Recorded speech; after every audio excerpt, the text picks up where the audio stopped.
할렐루야. 화요일 새벽에 오신 우리 성도님들을 환영하고 축복합니다. 서로 인사하실까요? 네, 반갑습니다.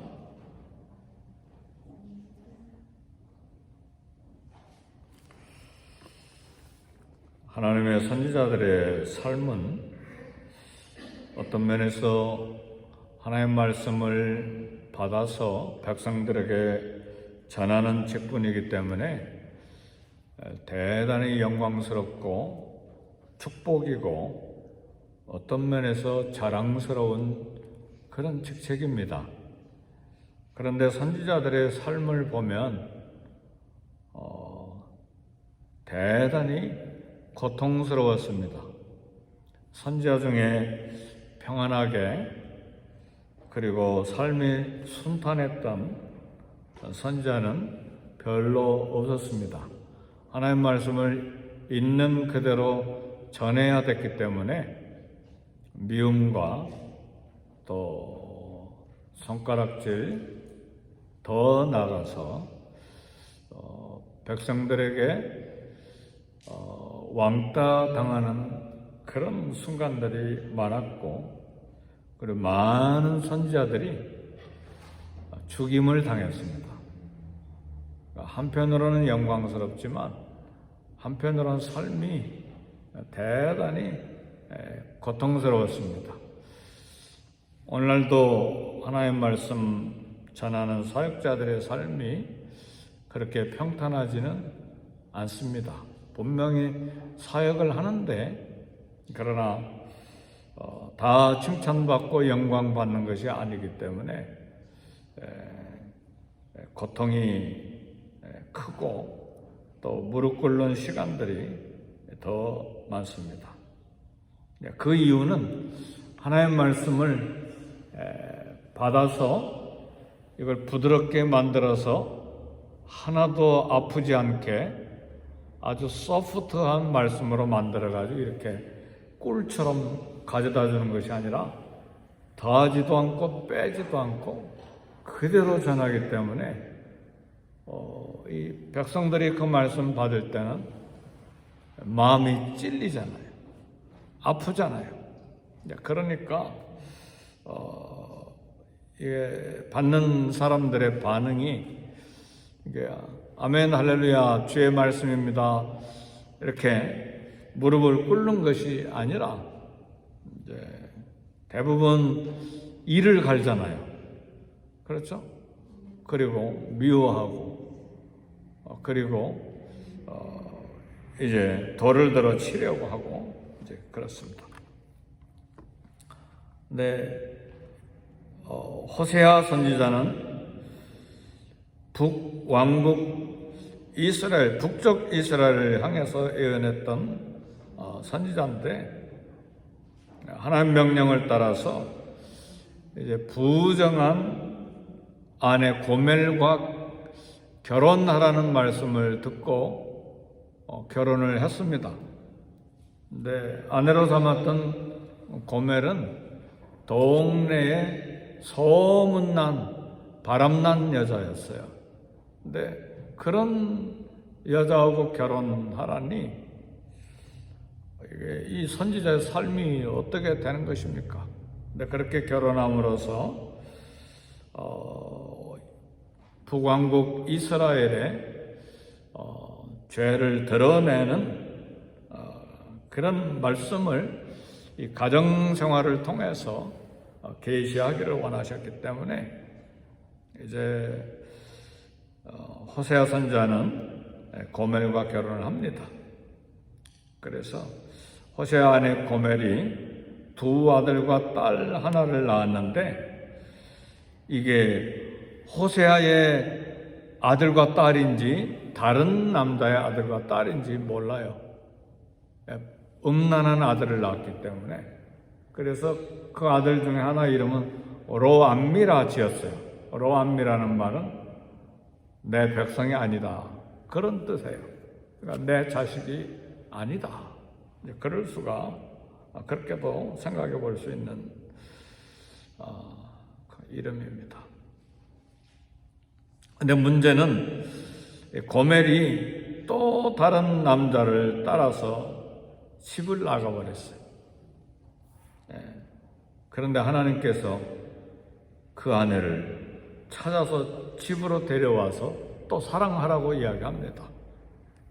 그런데 남자로서 참 하기가 어려운 그런 일이죠. 왜냐하면 남편으로서 견딜 수 없는 수치감과 분노와 또 자존심이 있기 때문에. 그러나 호세아는 그것이 하나님의 계시의 말씀을 드러내는 그런 사건들이기 때문에 다시 데려옵니다. 그리고 나도 마음 변하지 않고 오랫동안 당신과 함께 살 테니까 당신도 그렇게 좀 살았으면 좋겠다, 그런 말을 합니다. 이런 선지자의 고통스러운 부부 생활을 통해서 하나님께서 부정한 이스라엘을 사랑하심을 드러내고, 하나님의 사랑은 우리 남녀가 사랑하는 것처럼 낭만적이고 분홍 색깔이고 가슴이 두근거리고 그런 사랑이 아니라 뜨거운 사랑이면서 또 한편으로는 고통스러운, 가슴이 찢어지는 그런 사랑이죠. 그래서 호세아 선지서가 우리에게 보여주는 사랑이 십자가의 사랑입니다. 십자가의 사랑은 아들의 목숨을 우리에게 바쳐서 주시는 처절한 이 몸이 찢기시고 피를 다 쏟아주시는 하나님의 사랑임과 동시에 또 한편으로는 모든 저주와 심판이 내려치는 하나님의 진노가 임하는 그런 것이 십자가이기 때문에, 그래서 십자가는 하나님의 사랑과 하나님의 진노, 또 하나님의 은혜와 하나님의 진리가 만나는 것이 십자가다, 그렇게 말을 합니다. 오늘 호세아에 대한 이야기는 이제 서두로 이렇게 인용한 말씀이고, 오늘 에레미야서를 지금 우리가 읽고 있는데 3장 14절에 여호와의 말씀이니라, 배역한 자식들아 돌아오라, 나는 너희 남편임이라. 호세아는 북쪽 이스라엘 선지자고 에레미야는 남쪽 유다 왕국의 선지자입니다. 북쪽 이스라엘은 이미 망해버렸고 남쪽 유다는 이제 에레미야를 통해서 지금 경계받고 또 하나님의 말씀으로 다시 회개하고 돌아올 것에 대한 말씀입니다. 남편 하나님은 방탕한 아내 유다를 너무 사랑해서 그대로 버려둘 수가 없으셨습니다. 그래서 유다 백성들에게 돌아오라고 호소를 하신 것입니다. 이처럼 아내인 이스라엘에게 돌아오라고 하는 남편 하나님의 마음은 결코 즐거운 것이 아니고 결코 기쁜 것이 아니에요. 가슴에 사랑의 뜨거운 마음과 함께 동시에 막 찢어지는 아픔이 함께 섞인 그런 사랑의 말씀입니다. 그래서 참 아내의 이처럼 부정한 삶을 통해서 실망과 상처를 받은 남편 하나님의 몸부림치는 고통이 에레미야서 마지막 장까지 기록이 되어 있어요. 그래서 다른 성경도 설교가 쉬운 건 아니지만 에레미야서는 설교하기가 굉장히 힘들어요. 왜냐하면 이거 한 10여 장 되면 좋겠는데 그 이야기가 50장이 넘도록 내내 말씀을 하시니까 왜 그럴까요? 왜 이렇게 같은 말씀이 길게 계속이 될까요?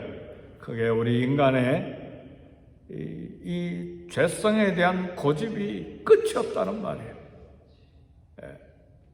하나님에 대한 반항과 하나님을 떠나는 이 죄악의 행실이 끝이 없이 계속되기 때문에 하나님이 길게 말씀하시는 거예요. 어떠세요? 사랑하는 성도 여러분, 하나님 말씀 오늘 5장 읽고 7장 읽고 10장 읽으면 바로 순종하시나요? 그런 분 계세요? 또 이야기해도 불순종하고 또 이야기해도 불순종하고, 야 그거 관심 갖지 마라, 또 관심 갖고, 야 그거 그만 끊어내라, 그래도 또 끊지 못하고, 얼마나 고집이 센지, 자존심도 세고. 하나님 무릎 꿇어라. 아니요, 난 죽어도 난 무릎 못 꿇습니다. 그 누구 이야기입니까? 북쪽 이스라엘이에요? 남쪽 유다예요? 우리잖아요. 우리가 그렇게 고집이 세요, 하나님 앞에. 그러니까 하나님이 반복하고 또 반복하고. 그래서 결국은 하나님이 안 되겠다. 이스라엘 역사 속에서 북쪽 이스라엘이 아수르에게 멸망하고 남쪽 유다가 바벨론에게 멸망해도 안 돼요. 문제가 해결이 안 돼. 그래서 결국은 안 되겠다. 내가 죽어야 되겠다. 죽어야 정신 차리겠구나. 가끔 어머니 아버지가 아들 때문에 니네 애미가 죽어야 네가 정신 차리겠냐 하고 죽는 엄마 아빠가 있잖아요. 아버지가, 우리 하나님 아버지가 그렇게 하신 거예요. 내가 죽어야 되겠다. 그래서 하나님 오셔서 죽으신 거예요. 누구를 위해서? 저와 여러분을 위해서. 아들을 보내서 죽으셨잖아요. 그리고 우리가 살아난 거예요.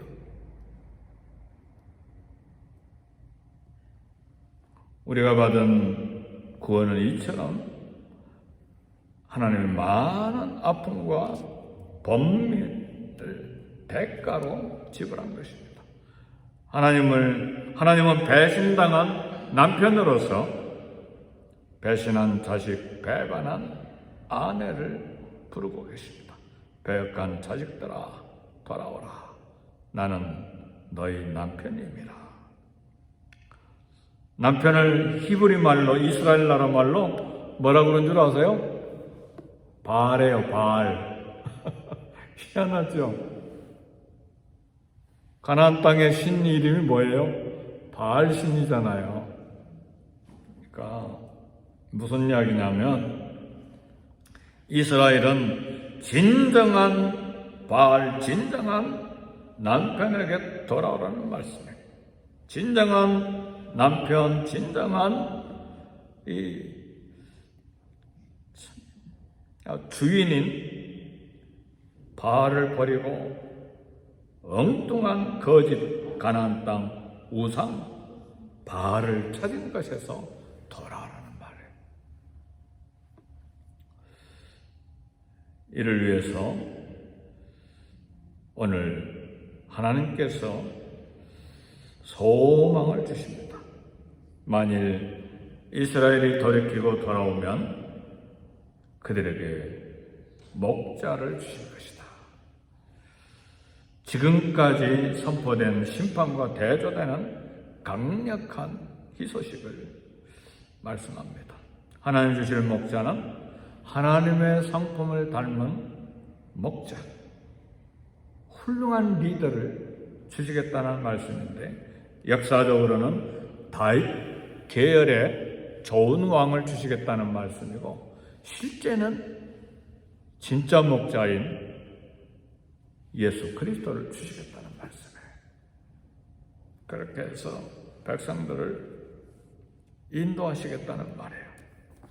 그래서 오늘 본문 에레미야 3장 16절의 말씀을 보면, 여호와의 말씀이라 너희가 이 땅에서 번성하여 많아질 때에는 사람들이 여호와의 언약궤를 다시 말하지 아니할 것이요, 생각하지 아니할 것이요, 기억하지 아니할 것이요, 찾지 아니할 것이요, 다시는 만들지 아니할 것이며. 이게 무슨 말씀입니까? 언약궤는 법궤잖아요. 지성소에 들어있는 법궤는 하나님의 임재의 상징이잖아요. 하나님이 계시는 걸 보여주는 법궤인데 다시는 언약궤를 말하지 않고 생각하지 아니하고 기억하지 아니하고 찾지 않고 만들지 아니하겠다는 말은 하나님이 직접 임재하시겠다는 말이에요. 임재의 상징인 법궤가 더 이상 필요 없고 내가 예루살렘에 거하리라. 아멘 할렐루야. 그래서요, 하나님이 직접 우리에게 오셔서 우리 가운데 임재해 계십니다. 더 이상 성전이 필요 없는 거예요.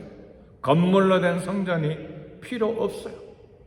그리고 하나님 영원히 우리와 함께 계세요. 그분의 이름이 뭐죠? 임마누엘, 임마누엘이라 하리라. 하나님이 우리와 함께 계시다. 그래서 지금 예루살렘에 가면 성전이 없어요. 또 필요도 없고, 그렇죠? 네, 하나님이 성전이시니까. 근데 더 놀라운 축복은 오늘 저와 여러분의 몸이 성령이 거하시는 성전이라는 사실이죠. 아멘 할렐루야. 하나님이 우리의 이 초라한 육체 가운데 거하심으로, 성령이 거하심으로 우리를 성전을 삼아주셨다는 사실이죠. 그래서 우리는 성전직입니다. 문지기, 청지기 그런 것처럼 우리는 성전직이에요. 그래서 더 성전직이로서 이제는 더 이상 가나안 땅 바알 우상을 따라가지 말고 진정한 남편, 진정한 주인인 하나님을 따라가라. 이런 어마어마한 복을 우리에게 주셨기 때문에 우리는 이제 성전답게 우리의 삶을 거룩하게 가꾸고 살아가야 될 책임이 있어요. 하나님 수많은 역사적인 사건들을 통해서 이스라엘에게 교훈을 주시고 나라를 망하게 하시고 또 포로에서 돌아오게 하시고 그런 역사적인 사건들이 반복되다가 마침내 하나님 당신이 직접 우리에게 오셔서 그분이 온전한 순종을 이루시고 그 순종이 나의 순종이 되게 하시고 하나님의 율법을 완성하시고 율법을 다 순종하고 완성하신 그 의를 나의 의로 여기시고 의롭다 하시고 우리를 자녀로 삼아주신 이 하나님 은혜 앞에 눈물을 쏟아대야 되지 않겠어요? 네. 남편인 하나님이 이제는 돌아와라. 내가 눈물로 너를 사랑한다. 그럼 같이 울어야지. 그건 당신이 할 일이고 나는 나대로 살겠어. 그렇게 사는 사람이 세상 사람을 두고 하는 말이 아니라 그런 크리스찬들이 수도 없이 많다 그 말이에요. 그렇잖아요. 그러니까 어떤 면에서 우리 크리스찬이라고 하면서 양심이 없는 경우들이 너무 많아요. 누가 저를 비롯해서 우리 모두가 그런 순간들이 많다는 사실이에요.